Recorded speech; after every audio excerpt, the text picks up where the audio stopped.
안녕하세요 여러분 반갑습니다. 자 우리 이번 시간에는요 우리 저번 시간에 우리가 어이못 어떤가 이거 본문 다 공부했었죠. 자 그러면 여기 페이지 207페이지를 펼치시고요 어이못 어떤가에 관련된 문학활동 학습활동 이거 답을 한번 같이 공부해 보도록 합시다. 자 그럼 답을 볼까요? 1번은 1번 어이못 어떤가를 감상하고 다음 활동을 해보자. 시적 화자는 어떤 상황에 처해 있는지 살펴보자. 자 시적 화자 우리가 이제 시에서 보시면 어떻게 나와 있어요? 어이못 어떤가 어이못 어떤가 무슨 일로 못 어떤가 무슨 일로 못 오는 거지 왜 안 오는 거지 계속 이렇게 말하는 걸 보니까 시적 화자는요 누군가를 기다리고 있구나 이런 것을 알 수가 있겠죠. 보통 우리가 시에서 기다리고 있는 대상이 임이라고 하니까요 뭔가 기다리고 있구나 어이못 어떤가 왜 안 오는 거지 이렇게 너 어떻게 된 것이지 이렇게 하는 걸 기다리고 있는데 왔다는 거예요 안 왔다는 거예요? 안 왔겠죠? 안 왔으니까 중장 부분에서 야 너 오는 길에 무쇠로 성을 쌓고 성 안에 담을 쌓고 그 안에 담 안에다 집을 짓고 그래서 너 어쩌고저쩌고 그래서 너 못 오는 거지? 이렇게 나름대로 추측을 하고 있죠. 자 그러니까 기다리고는 있지만 바로 너는 바로 시적 화자를 찾아오지 않고 있는 상황이구나 라는 것을 아셔야 돼요. 그러니까 여러분들이 항상 시를 공부할 때는 뭐가 중요하냐면요 글을 이렇게 시를 읽어가다 보면은 시적 화자 그러니까 지금 시에서 말하고 있는 사람을 시적 화자라고 하는 거예요. 시에서 말하고 있는 시적 화자가 과연 어떤 상황인 것이지? 이별을 한 것일까? 누군가를 기다리고 있는 것일까? 뭔가를 하려고 하는 것일까? 이런 것에 대한 여러분들이 그 상황을 읽어가면서 조금 이해를 하면 시를 조금 더 잘 쉽게 이해할 수 있을 거라고 생각을 합니다. 여기도 역시요 시적 화자는 어떤 상황일까라는 것을 생각을 하면서 여러분들이 시를 읽어간다면 그래서 시적 화자가 이렇게나 중장에서 길게 얘기하면서까지 시적 화자를 바로 임을 기다리고 있었던 거였구나 라는 그 감정을 이해할 수가 있을 거예요.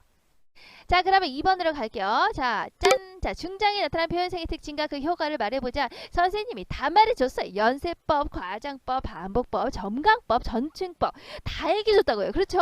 자 그럼 한번 찾아볼까요? 중장에 나타난 표현생의 특징 그리고 그 효과를 말해보자. 자 우리가 방금 앞에서 1번에서 시적 화자의 상황이 뭐라 그랬어요? 너 바로 임을 기다리고 있지만 오지 않고 있다. 그러니까 그 마음이 너무나 답답한 거예요. 그래서 오지 못하는 이유에 대해서 자기 나름대로 추측한 그 부분이 바로 중장의 부분이었죠. 나름대로 추측을 많이 생각을 많이 하다 보니까 길게 늘어난 것이었어요.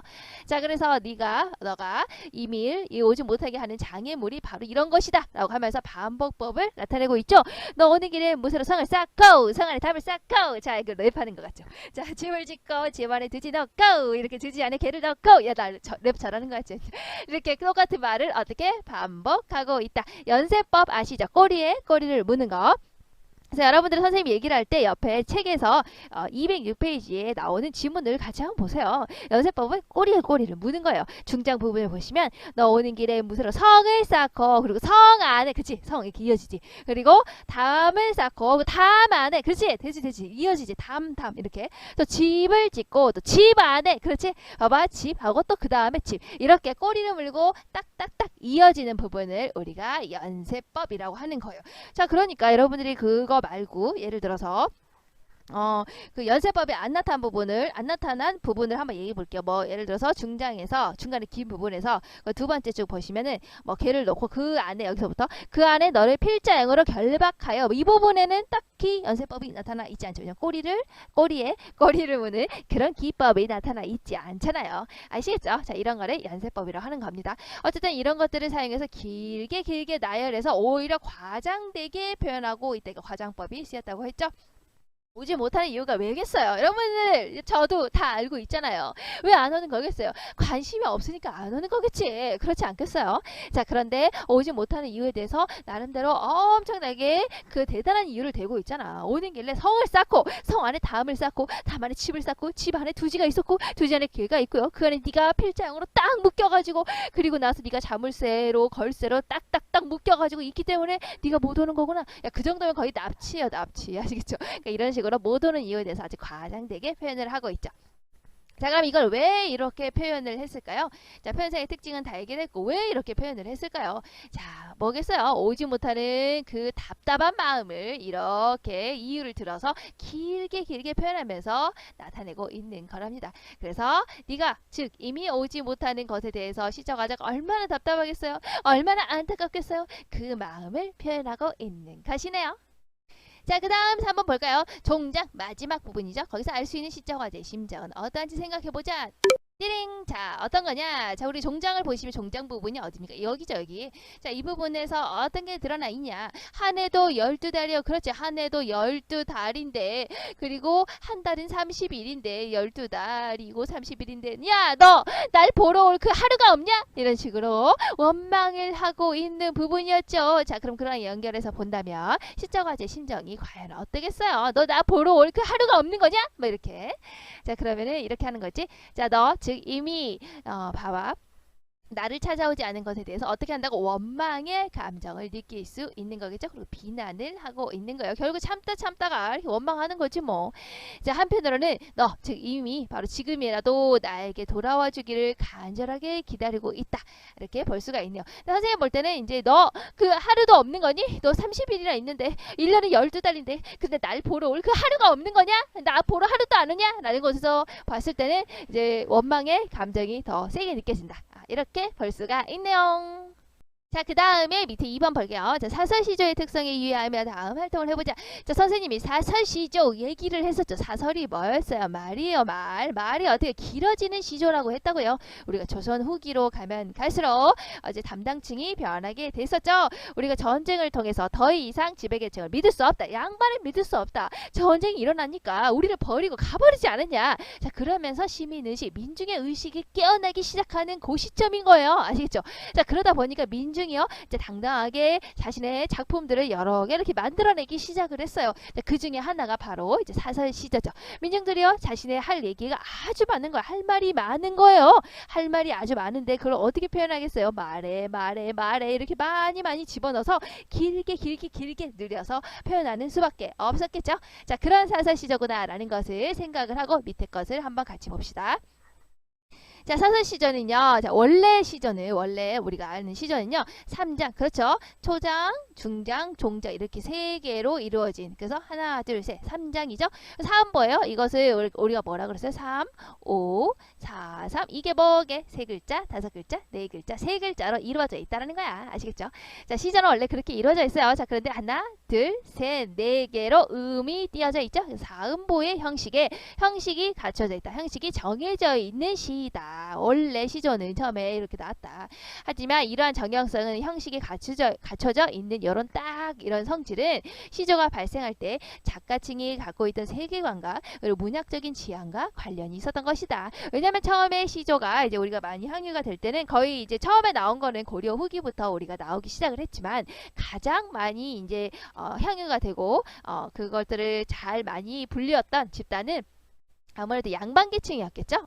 그래서 양반계층이다 보니까 딱 정연화된 형식 딱 지켜야 되는 거야. 형식을. 그리고 3장으로 이렇게 딱 압축을 해야 되는 거야. 아시겠죠? 자, 그런 바로 양반계층이 우리가 처음에는 이렇게 가지고 있던 세계관과 문학적인 지향과 관련이 있었던 것이었다. 자, 그러나 자, 뭐라고 하는 겁니까? 중세에서 근대로 이행하는 시기. 아하, 요거 우리가 뭐라고 했어요? 자, 바로 임진왜란과 병자호란을 겪고 난 이후의 시기. 바로 그거 뭐라고 했죠? 조선 후기 라고 했어요.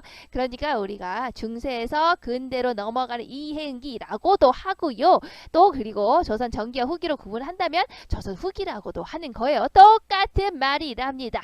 자, 그래서 이 조선 후기에 이르러서 이러한 정형성, 형식을 이렇게 딱 지키던 것이 느슨해진다는 거예요. 아까도 말했듯이 작가층이 좀 변했어요. 서민층이 이제 많이 창작을 하게 되면서 이렇게 변하게 된 것이죠. 그리고 또 이제 조선 후기로 가게 되면서 우리가 임진왜란과 병자호란이라는 전쟁을 겪었잖아요. 전쟁을 통해서 신부는 양반이 아니지만 돈을 많이 번 계층, 즉 중인층이에요. 양반, 중인, 밑에 서민 이렇게 나간다면 중간에 있지만 신부는 중간에 있지만 그렇지만 돈을 많이 번 그런 계층도 나타나게 되는 거랍니다. 자, 이런 것들을 봤을 때 이제 아무래도 장형화된 그러니까 뭐랄까 사설시조처럼 이제 말을 많이 하는 시조의 형식이 조금 무너지기 시작을 했다라는 거죠. 장형화라는 것은 이제 길어졌다라는 거예요. 롱 이렇게. 자, 이로 인해서 시조의 미학적인 성격도 변하게 되었다. 자, 미학적인 성격이 변하게 되었다. 선생님이 앞에서 잠깐 언급을 했을 거예요. 골개미라는 게 이제 조선 후기로 가면서 드러나게 되었다. 골개미라는 게 뭐라고 했어요? 내가 있는데 자아예요. 자아가 있는데 자아가 자를 둘러싸고 있는 게 뭐예요? 세계예요. 자아가 세계에 의해서 좌절을 당하고 있다. 자, 그런데 그 좌절당하고 있는 나를 늘 짓누르고 있는 이 세계가 별로 내가 좋아하는 것이 아니다. 그러니까 내가 가난하다. 가난한데 내가 가난한 이유가 양반층이 막 수탈을 많이 해서 그래서 내가 가난한 것이다 라고 한다면 내가 양반층이 수탈하는 그 세계에게 졌죠. 그렇다. 하지만 양반층이 수탈하고 있는 그것은 내가 바라고 있는 세계는 아닌 거죠. 바라고 있는 것들은 아니죠. 자, 이런 거를 우리가 골개미라고 하는 거예요. 그것을 어떻게 드러낸다고? 바로 풍자와 해악을 통해서 드러낸다고요. 미학적 성격이 변했다는 것은 이제 골개미가 중시되게 되었다. 그러니까 아까 보시면 갑자기 목이 메어서 이상한 소리를 했는데 갑자기 보시면 다 뭐라고 했어요? 조선 후기로 가게 되면서 우리가 서민계층이 이제 더 이상 양반층을 이제 신뢰하지 않게 됐다고 했었죠. 자, 그러니까 이제 양반층을 조롱하는 이제 그런 것들을 이제 많이 작품 속에 녹여내게 된답니다. 그런 것 자체가 뭐예요? 바로 골개미의 상황인 것이겠죠. 자, 그래서 이제 여기 좀 지워볼까요? 들어오니까 뿅. 자, 내려가서 자, 우왕격조를 자랑하던 그러니까 앞에 우리가 처음에 얘기했던 그 시조 형식을 딱 지켰던 이 시조가 바로 평시조였어요. 자, 이렇게 우왕격조를 지향하던 평시조부터 벗어나서 점차 서민들이 들어가게 되면서 일탈성을 추구하게 되더라. 그러면서 좀 내용이 좀 가벼워졌다. 그러니까 전에는 이제 조선 전개는 아무래도 임금에 대한 충성, 우리 삼위인국 봤죠? 막 그런 내용이 나온다는 거예요. 한때 그런 것보다는 좀 사랑이라든지 너와 나의 뭐 그런 이별이라든지 뭐 이런 거를 노래를 많이 했다라고. 그러니까 좀 가벼워지고 또 일상의 소재 이런 것들을 얘기를 했죠. 유의 재미있게 표현하고 희화 웃기게 표현하는 그런 해학적인 요소, 이게 아까 골개미를 표현하는 하나의 방식. 해학 뭐라고 했죠? 바로 웃음과 비판이 들어가 있지만 웃음의 비중이 큰 바로 비판이에요. 자, 그렇다면 아까 얘기를 했죠? 그런 골개미의 상황을 좀 우프게 표현한 거예요. 우프게. 그러니까 그 우스꽝스럽게는 아니겠지만 좀 약간 연민적이고 동정적이고 참 우습게 재미있게 표현을 했지만 잘 들어보면 비판이야. 알겠지? 그러니까 비판의 강도가 좀 낮은 조그맣게 들어있는 웃음이 가득한 그러게 약간 좀 부드러운 비판 이렇게 생각을 하시면 되겠죠. 그렇게 해학적인 요소라고 드러나 있다. 자, 그러면 거기 밑에 답을 한번 볼까요? 짠! 자, 형식의 변화. 우리가 지금 여기 위에서 보기에서 읽었던 거하고 연결해서 어이못 어떤가를 본다면 형식이 이렇게 변했다는 거야. 작품의 길이 지금 어디가 많이 길어졌으니까 바로 중장의 길이가 길어졌다. 그러니까 뭐라고 했죠? 사설시조라고 얘기를 했었죠. 그래서 여기 나와 있잖아. 바로 장형화된 사설시조. 바로 요것을 말하는 거고 어이못 어떤가를 보시면 초장하고 중장이 요호에 못 오는 이유에 대해서 엄청나게 길게 얘기를 하고 마지막에 종장이 갔죠. 그러니까 중장의 길이가 길어졌다는 점에서 장형화된 사설시조 그 얘기를 하고 있는 거네요. 그래서 이제 후기로 가면 갈수록 이렇게 시조의 형식이 점점 이렇게 가운데가 길어지는 그리고 가운데하고 세 번째가 길어지기도 하는 이렇게 길어지는 말을 많이 하는 사설시조가 등장하게 됐다는 거예요. 자, 그러면서 미학적인 성격의 변화 방금 얘기했죠. 이미 오지 못하는 이유를 자, 그치? 그러니까 이 사람 입장에서도 약간 골개미지. 바로 뭐겠니? 이 사람은 자아죠. 근데 세계에 의해서 좌절당하고 있지. 왜 이미 안 오고 있잖아. 그치? 이미 안 오고 있는 이 상황을 내가 바라는 것은 아니잖아. 그치? 골개미죠. 이것을 어떻게 드러냈어요? 바로 웃음과 비판을 통해서 나타내고 있죠. 너 그래서 못 오는 거지? 라고 우스꽝스럽게 재미있게 말을 했지만 그 안에는 뼈가 들어있죠. 자, 그러니까 웃음 가득한 비판이라고 웃음 가득한 비판이라고 할 수가 있겠죠. 네가 오지 못하는 바로 너에 대해서 이렇게 날리고 있는 거잖아요. 자, 그래서 이것을 해학적이라고 말을 할 수가 있습니다. 선생님이 오전이랑 오후 내내 수업을 하고 집에 와서 밤늦게 찍으니까 말이 계속 꼬이네요. 오늘 하루 종일 말을 너무 많이 해가지고 죄송해요. 자, 그래서 이렇게 해학적이가 어떻게 과장되게 표현을 했죠. 오지 못하는 이유에 대해서 성을 쌓고 성 안에 담을 쌓고 뭐 담 안에 집을 쌓고 뭐 이래서 못 오는 것이냐. 거의 이러면 납치예요, 납치. 자, 이렇게 표현을 해서 자신의 감정, 오지 못하는 너에 대해서 원망 이런 감정을 드러내고 있는 것이다. 자, 그 다음 볼까요? 자, 그 다음 봅시다. 자, 이 작품의 작가는 어떤 계층에 속한 사람일지를 추측을 해보고, 자, 일단은 우리는 이제 알 수는 있죠. 조선 후기 작품이니까 양반층은 아니겠구나. 이렇게 알 수가 있죠. 자, 그러면 그것을 어떻게 알 수 있는지에 대한 단서를 한번 보는 거예요. 이런 단서를 통해서 양반층은 아니겠구나. 서민계층이겠구나. 뭐 이런 것들을 우리가 알 수가 있다는 거야. 그럼 그 단서를 한번 볼까요? 단서가 뭐냐? 서민층이 봐봐. 일상생활에서 접할 수 있는 소재를 사용했다. 그렇지. 서민들이 일상생활에서 접할 수 있는 소재를 사용을 하고 있잖아요. 그렇죠. 우리 보시면 여기에 이렇게 넘어가 볼까? 짠, 넘어가 보시면 자, 서민들이 많이 쓰는 뭐 두지라든가, 그렇지, 뭐 괴라든가, 그리고 뭐 쌍디목 걸쇠라든가, 뭐 금, 거묵, 자물쇠라든가, 뭐 이런 거, 이런 소재를 썼다는 걸 봤을 때, 아, 그렇구나. 바로 양반계층이라기보다는 바로 서민계층이겠구나라는 것이겠죠. 또 그리고 한자보다는 우리말로 표현을 하고 있죠. 그러니까 일상생활에서 접할 수 있는 소재, 이게 첫 번째 예가 되겠고, 두 번째는 바로 우리말을 많이 쓰고 있다는 거, 우리말. 그리고 다소 과장되면서 해학적인 표현, 그렇지, 우리가 아까 조선 후기로 가면서 미학적인 성격이 변했다고 했죠. 양반계층은 이렇게 안 하잖아요. 우아하게 표현을 하잖아요. 근데 여기서는 과장되고 해학적인 재미있게 표현을 했다는 거야. 그러면서 자신의 감정을 솔직하게 드러내. 슬프면 슬프다, 기쁘면 기쁘다, 이런 식으로 솔직하게 나타냈다는 거야. 이런 점에서 봤을 때 아, 양반계층이라기보다는 어떻게 했다는 거야? 바로 중인계층을 포함한 서민계층이 바로 여기에 작가 담당층이겠구나 라는 것을 우리가 알 수가 있죠. 이런 단서를 통해서 일상생활에서 접할 수 있는 소재를 사용했다. 우리말로 표현하고 있다. 또 과장되면서 해학적으로 표현을 하고 있다. 또 자신의 감정을 솔직하게 드러내고 있다. 이런 걸 봤을 때 양반은 아니겠구만 이라는 걸 알 수가 있겠죠. 양반계층이라면 일상생활에서 접할 수 있는 소재 같은 거 안 쓰겠지. 막 매낭, 국죽 막 이런 거 쓰지 않겠어요. 양반이니까요. 자, 우리말 쓰겠어요. 양반이면 한자를 쓰겠죠. 양반이니까요. 자, 그리고 양반이면 과장되고 해학된 표현을 쓰겠어요? 아니에요. 우아하고요. 막 그 격조가 높은 그런 표현을 쓰겠죠. 왜냐? 양반이니까요. 자, 그리고 자신의 감정 솔직하게 드러낸다. 너 보고 싶어. 너 보고 싶다고. 난 널 사랑해. 막 이런 거 안 한다고요. 자, 양반 계층은 우아하게 표현한다고 돌려서만 말하고 아시겠죠? 자, 그러니까 이런 걸 봤을 때 양반 계층은 아니구나. 바로 중인을 포함한 바로 서민 계층이 바로 이 작품을 썼을 것이다. 라고 추측을 할 수가 있습니다. 안녕. 자, 문제 봅시다. 근데 선생님이 문제를 준 거를 이제 나중에 한번 보니까 이제 그 수업을 안 한 부분도 이렇게 막 뒤섞여져 있더라고요. 여러 작품을 같이 넣어가지고 하다 보니까 섞였는데 이게 빼지를 못했더라고요. 그래서 일단 우리는 어이못 어떤가 이것만 공부를 했잖아요. 그러면 여기 가에 관련된 부분만 보도록 합시다. 이게 어이못 어떤가 시조에 이제 관련된 문제만 우리가 이제 이어서 보도록 해요. 뒤에 거는 이제 아직 배우질 않았기 때문에 이 부분은 빼고 우리 보도록 합시다.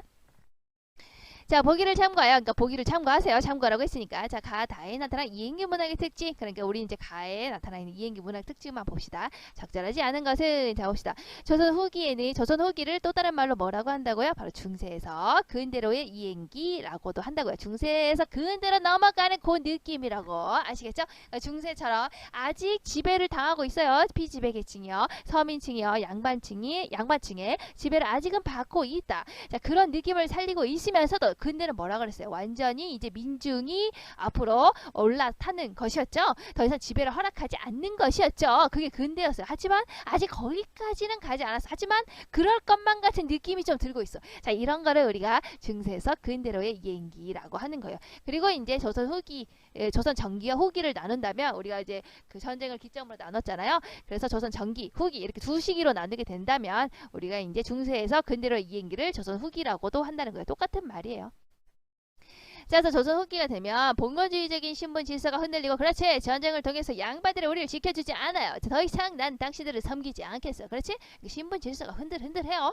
자, 지배 계층에 대한 비판 의식이 나타나면 그렇지 방금 얘기했죠. 그러면서 평민 의식이 성장하는 듯 근대적 가치관이 널리 퍼졌다. 근대적 가치관이라는 것은 민중이 더 이상 지배 계층의 지배를 허락하지 않고 내가 이제 올라타겠다. 내가 이제 위로 올라가겠다가 바로 근대적인 마인드예요. 이제 그것들이 퍼지기 시작을 했다라는 거야. 자, 이 시기의 시가 문학에서는 작가층이 확대되면서 그렇죠. 이제 서민 계층이 짓기 시작했어요. 자, 그리고 중인 계층이 짓기 시작했어요. 그렇죠. 그러면서 양식도 변화하기 시작했다. 이제 형식이 원래 평시조 딱딱딱 정해져 있는 평시조의 형식에서 형식이 조금씩 이제 변화되기 시작했다라는 거예요.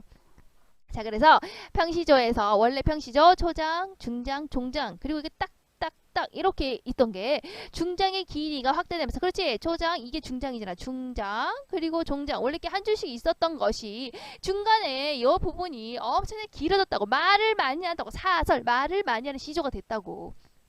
그래서 사설시조가 나타났고 또 체험 또는 서사적인 요소가 담긴 내용을 다루면서 자신의 진짜 체험 그리고 어떤 이야기 그런 요소가 담긴 내용을 다루면서 장편의 가사가 등장을 하자. 가사 우리 배웠었죠. 삼위인곡처럼 가사 배웠었죠. 근데 그 삼위인곡 어때요? 임금에 대한 충성 이런 거였죠. 근데 이제 더 이상 그런 것 말고 나의 진짜 체험 나의 뭐 여행 뭐 이런 것들을 담는 이제 내용이 점점점 변해졌다는 거예요.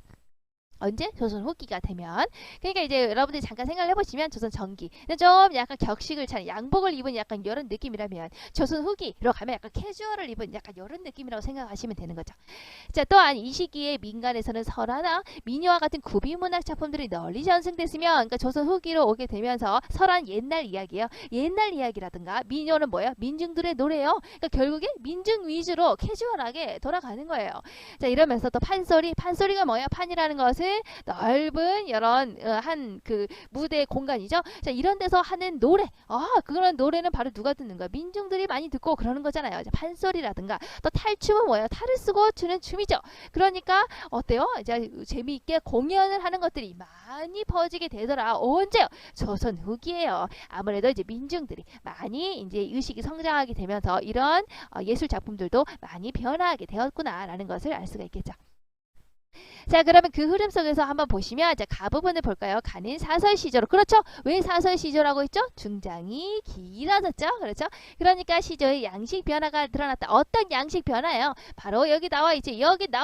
중장의 길이가 확대되면서 이게 바로 사설 시조로 변한 시조의 양식 변화를 말하고 있는 거구나. 중장의 길이가 길어졌다. 아시겠죠? 자, 그러면 나머지는 이제 다 이거니까 이거는 이제 보지 맙시다. 자, 가의 화자에 대해서 잘못 이해한 것은 어이못 어떤가의 화자 말하고 있는 사람. 자, 오지 않는 힘을 기다리고 있다. 그치? 어이못 어떤가? 왜 무슨 일로 못 오는 것이지? 막 이렇게. 자, 임에 대한 원망의 마음을 가지고 있다. 그렇죠. 어디에 있나요? 한 해도 12달이고요. 한 달은 30일이에요. 날 보러 올 그 하루가 없냐? 이놈아? 이렇게 하는 거 보니까 바로 원망의 감정 느껴지고 있죠.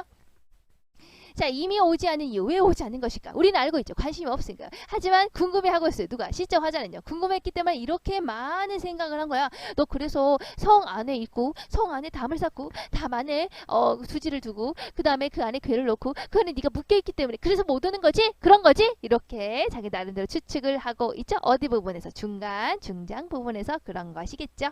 자, 그러면서 이미 자신을 찾아와 주기를 간절히 바라고 있다. 그래, 아까 그런다고 했죠. 맨 마지막에 너 날 보러 올 그 하루가 없는 것이냐? 그것은 원망도 되고요. 또 날 보러 와줬으면 좋겠다. 사실은 날 보러 왔으면 좋겠다. 라고 하는 거겠죠. 자, 그러니까 간절히 바라고 있다. 맞는 게 되겠네요. 자, 그럼 5번에 볼까요? 이미 오지 못하는 이유를 단정적으로 말하고 있다.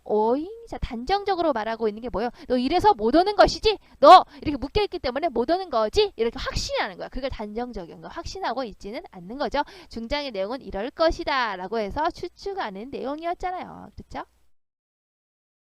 자, 그럼 마지막 3번을 볼까요? 기역 미음의 표현상의 특징으로 적절하지 않은 것은 자, 우리는 역시 이제 윗부분만 보도록 합시다. 윗부분이니까 여기하고 여기네. 그럼 기역이랑 니은만 보도록 해요. 뒷부분은 우리가 안 했으니까 이것은 빼도록 합시다.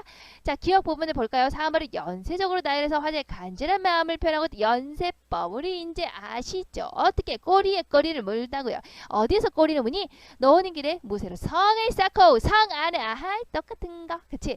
자, 그리고 담을 쌓고 담 뒤에 담 안에 똑같은 말. 그치? 집을 짓고 집 안에 똑같은 말. 이렇게 이어진다. 꼬리를 문다. 그렇지? 자, 이런 걸 뭐라고 한다고? 연쇄법이라고요. 원숭이 엉덩이는 빨간 것은 사과. 이렇게 아시겠죠? 이게 연쇄법입니다. 그러면서 화제의 간절한 마음을 표현하고 있죠. 이래서 못 오는 것이었구나 라고 하는 간절한 마음. 자, 그 다음 볼까요? 2번을 볼까요? 임을 기다리는 화자의 모습을 과장적으로 형성하겠다. 여기서 틀린 게 뭘까요? 여러분 알 수 있어요? 자, 뭐겠어요? 임을 기다리는 화자의 모습이 아닌 거겠죠? 오지 않는 임에 대해서 이렇게 추측을 하고 과장적으로 표현을 하고 있는 거죠. 아시겠죠? 그러니까 이 부분은 바로 이렇게 바꿔야 되는 거예요. 자신을 보러 오지 않는 임에 대한, 그러니까 자신을 보러 오지 않는 그 임을 어떻게 표현한 거야? 바로 과장적으로 나타내고 있는 것이겠죠. 아시겠죠? 그러니까 임을 기다리고 있는 그 화자의 모습이 아닌 거랍니다. 자, 여기까지 하면은 뭐 어떤가 문제풀이까지 다 있네요. 다음 시간에 우리 드디어 뭐 한다? 바로 흥보한답니다. 흥보가. 자, 다음 시간에 우리 흥보가로 만나도록 합시다. 이거 끝까지 발음이 잘 안 되네. 오늘 말을 너무 많이 해서 그런 거라고 이해를 좀 해주세요. 자, 그러면 우리 다음 시간에 만나요. 안녕.